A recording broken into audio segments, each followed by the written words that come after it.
So I'm Jose Perez, and I'm interviewing. You've also here. And you're from Brockton Beer Company, yeah. Nice to meet you. Nice to meet you, man. All right, can you introduce yourself? I mean, are you from Brockton? And did you grow up in the area? Tell me a little bit about yourself. Yeah, I'm originally from Connecticut, but I've been in Brockton more than half my life, probably about 22, 23 years now. Nice. My wife is born and raised, my kids are born and raised here. We've been here Nice. Long time. Nice. No, that's good to know. So what made you choose Brockton when you were looking into joining or, creating a business? Yeah. My wife. Your wife? My wife. Your wife? She was here. Women always control everything. No, the boss, she's good. But no, I think, community has always been an important thing for us. Mm-hmm. We had a few years that we were sort of renting and we were looking to find a home, and Brockton was definitely a place. I also have a nonprofit, and I wanted to do it in a place that deserved it and that would actually appreciate it. And Brockton was a place that I wanted to make sure I had it. While we were here, we met so many great people, including my partners that are part of this venture. And that's all. You read the story about soccer parents, and we had our kids from kindergarten through middle school. Our partners and our families are associated with the business. We grew together. We learned from each other. We played board games together. And the concept around starting a business, which was about 5 years ago, started forming because of two things: because of our relationships within our family, friends. But also the downtown association of the city itself, the city of Brockton, looking to revitalize downtown, and we wanted to be a part of that. So when we originally started looking for where do we want to actually settle down, it was like Brockton definitely.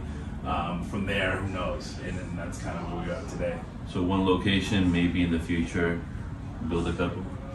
Yeah, I think eventually they'll go. I mean, people come in now and just like, have you already outgrown the space? But beautiful space, by the way. I appreciate that. Yeah, it's definitely something we want to continue to do, and whether it's through beer or whether it's through other ventures. But I think between us and my partners as well, we're all for doing something that's going to encourage growth in the city. It's going to provide a space for our community, and it's also going to provide opportunity. So, So how many people do you got working for you right now? I'd say approximately about 20. 20? Wow. Yeah, so that's a good number. Yeah, between our kitchen team, because we've got a full kitchen. The folks in the back of the house, not the back of the house, but more the brew house area, actually making the beer, right? And then our service folks that are either delivering it or helping us in other ways and fashion, as well as operational, our owners and family members as well. So yeah. So what are the hours? I mean, for operation, open 7 days a week? No, we're only open Wednesday to Saturday right now. Okay. Wednesday through Friday from 4 to 10, but we also have takeout lunch hours, Thursdays and Fridays in the afternoon, and then all day Saturday from 12 to 10. Nice. That's good. So if you're looking for a Christmas party, maybe. Yeah, actually. Here? Actually, that's pretty funny. It's not funny, but it's actually, if you are looking for a Christmas party, you need to hit us up now. Exactly. We actually have had a number of folks that have already booked for holiday parties. That's good. So December is actually getting closer to being filled up, which is exciting. No, that's good. I mean, it feels like winter right now, and it's only September. Yeah, and it's cool because we're in the lounge too. We're doing semi-private parties too. So we're getting birthday parties. We're having small little kids parties here as well. A lot of different things that we're supporting the community, which is really cool. That's great. You mentioned a nonprofit. What is that nonprofit? So Code Connect, K for kids. We basically are working with teaching kids or exposing kids to STEM and computer science, all the way from the early age of kindergarten all the way through middle school. In a variety of ways that maybe supplements or just kind of provides an opportunity outside of the public school system. So kids are coming in. We have a video game academy where kids are learning how to build or create their own video games while learning entrepreneurial and leadership skills.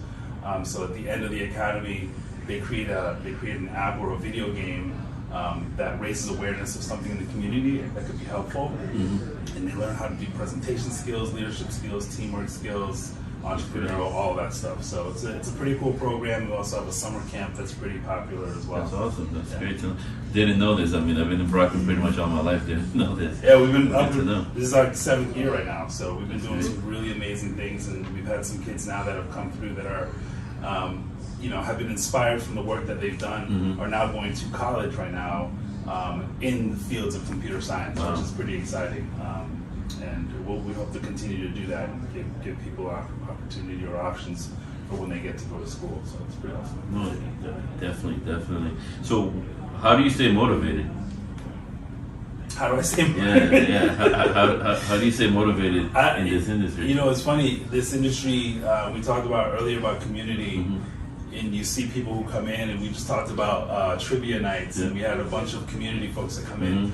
When you get to see people that you haven't seen in a couple of years because of everything that's been going on, and they're enjoying themselves, or you get to see, the nurses that come down from down the street, and the folks from City Hall are coming in for food, drinks, whatever, and they're having conversations. They're just getting to meet each other for the first time. Like that is the type of stuff that gets us all excited, just to see those connections happen. And so you can't help but not get motivated to continue to do more once you see that, because that's exactly what you envision. We envisioned that when we first started this whole thing. It's like, okay, yeah, we're doing craft beer, but it's bigger than just the craft beer. The beer is just like facilitating those conversations and stories, right? Yeah. But it's a powerful thing of networking, a powerful thing of getting people back in the community to have conversations, because we've taken ourselves a little bit further away with technology and social media. And people have sort of lost that way of just coming in and just having a simple conversation. You still have differences, but you still need to have conversations and express those differences respectfully, but enjoy yourself at the same time, and expand your perspective and be a little bit more open-minded. So you'll notice, with all that said, like we don't have TVs in here, right?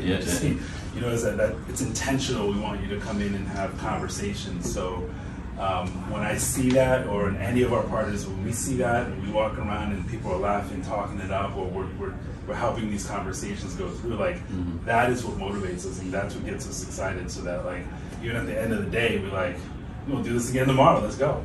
You know what I mean? Hey, you learn something new every day. I mean, that's a good motto. Because like you said, I mean, everywhere that I go, there's always TV, music to kind of take you away or distract you. So it's good to take that away, try something different. So 2 more questions, and I know you touched on it a little bit earlier, but your growth.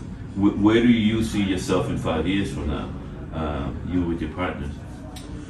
Yeah, I think whether it's expanding sort of, Brockton Beer Company, I think how we do that and how we expand on sort of like the product and distribution side of things. Are we able to get more outside of just this area in Brockton? And people are seeing our beers in Cape Cod and the islands and the South Shore, which is exciting.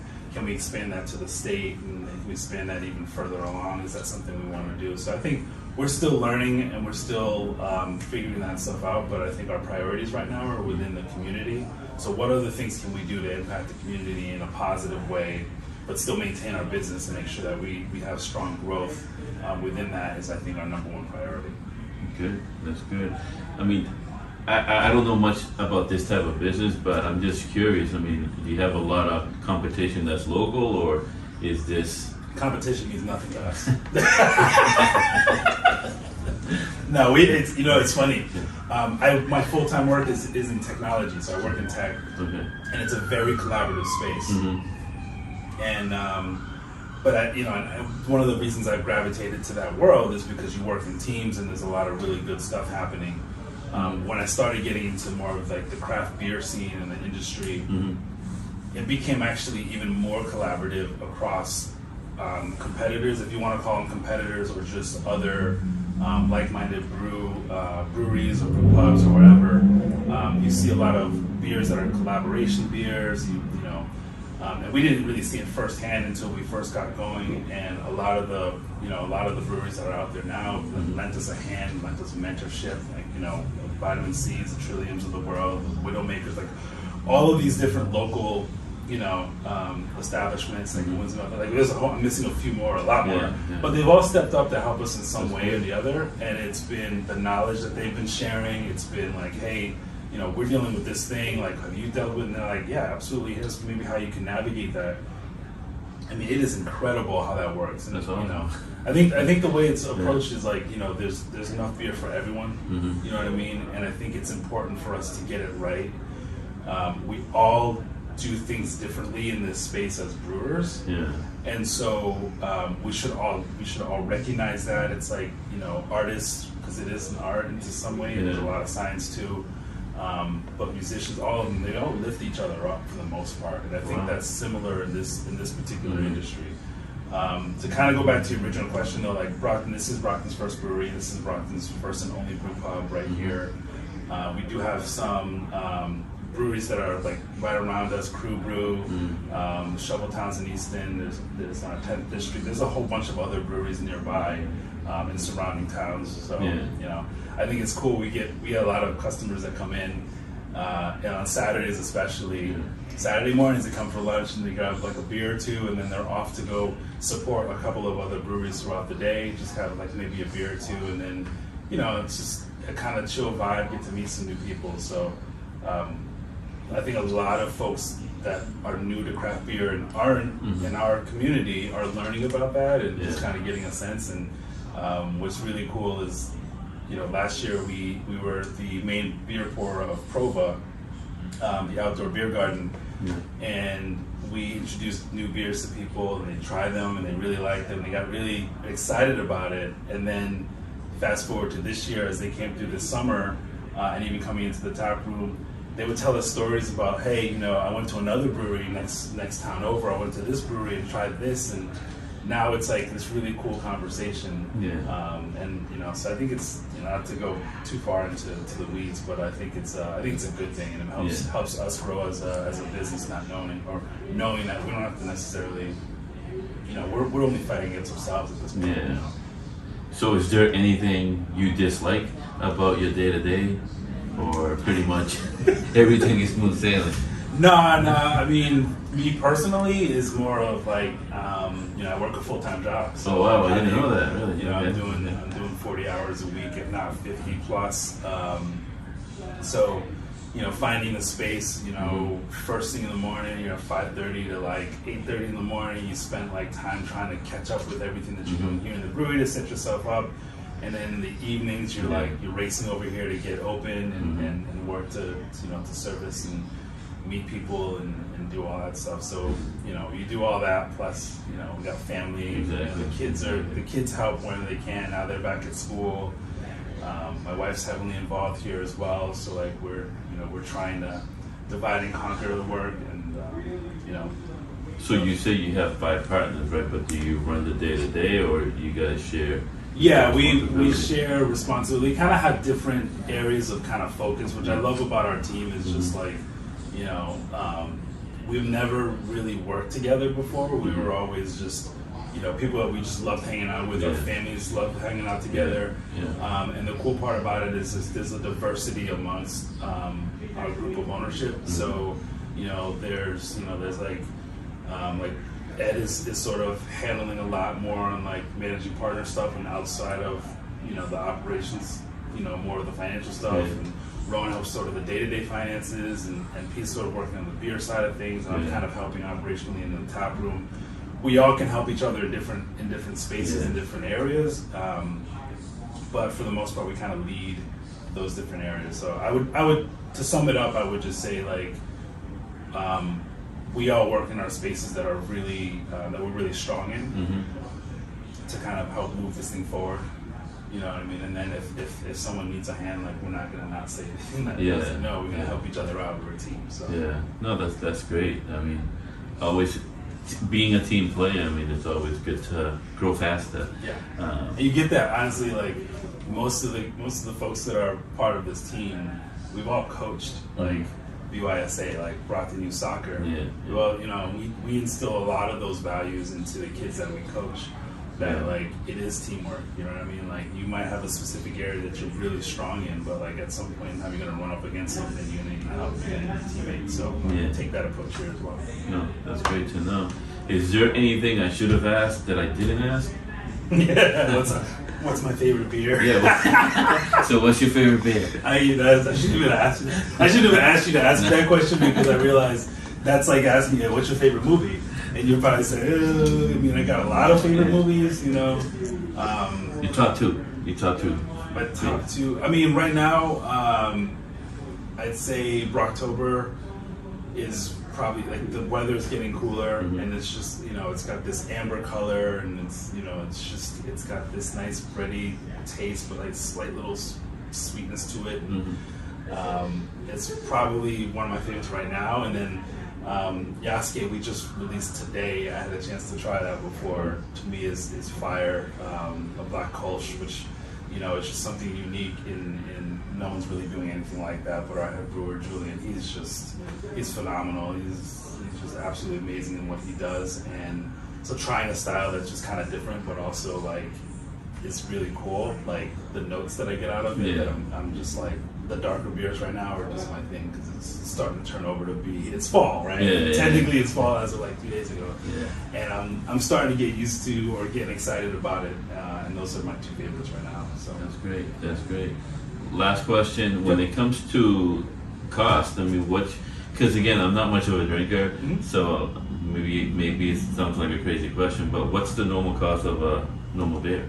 Yeah, so a beer like this, anywhere between like $7, $8, $9 for a full pour. Nice. Again, like all of the, we try to take time too with people understanding the art and the science that goes into actually making the beer.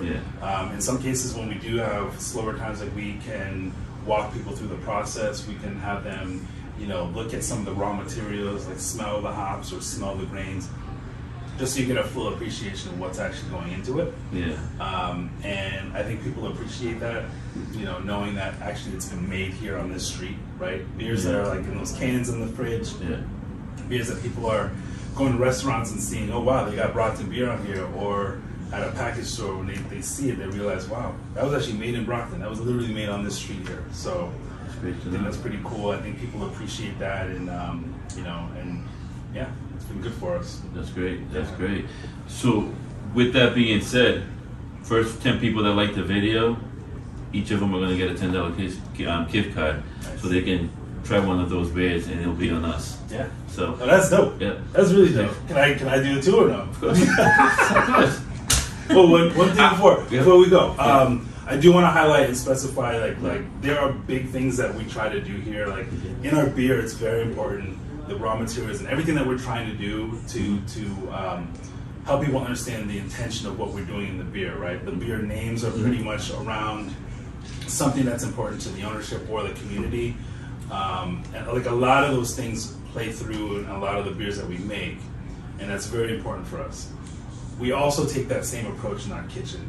So you'll notice that if you look at the menu in our kitchen, on the surface it may look like traditional American pub food, but then when you start to peel back and look at it, like no one here is making, a 1 pound burger with like bacon bourbon jam with brie that's melted on. Like no one's doing that stuff around in this area. So like our kitchen team is matching the way that our beer team is sort of producing and developing. Very intentional and very different that you won't see in this whole area, let alone downtown Brockton. We're setting an example for people. That's great. And the third thing is our staff and our service levels also match that, right? Because there's so much attention to detail in our kitchen, there's so much attention to detail in everything that our head brewer is doing from the beginning of putting in grains to the moment they package it, to making sure that by the time it gets delivered to a customer, right, they understand all the work and hard work and creativity that was put into it, and that is super important for people to understand. So those three things are like kind of the biggest things for us that we want to make sure that people understand when they come in here. It isn't really our home, it's your home, right? It's the community's home to come here, like look at the lounge and the tap room and it's all that stuff.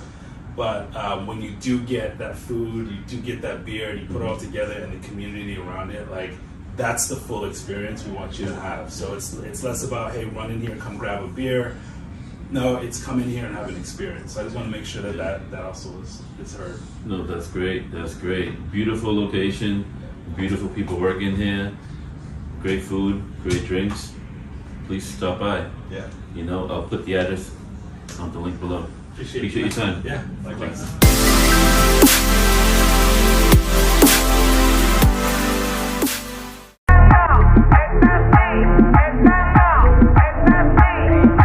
El gatito tuyo te perdió por negligencia y yo que no creo en la abstinencia.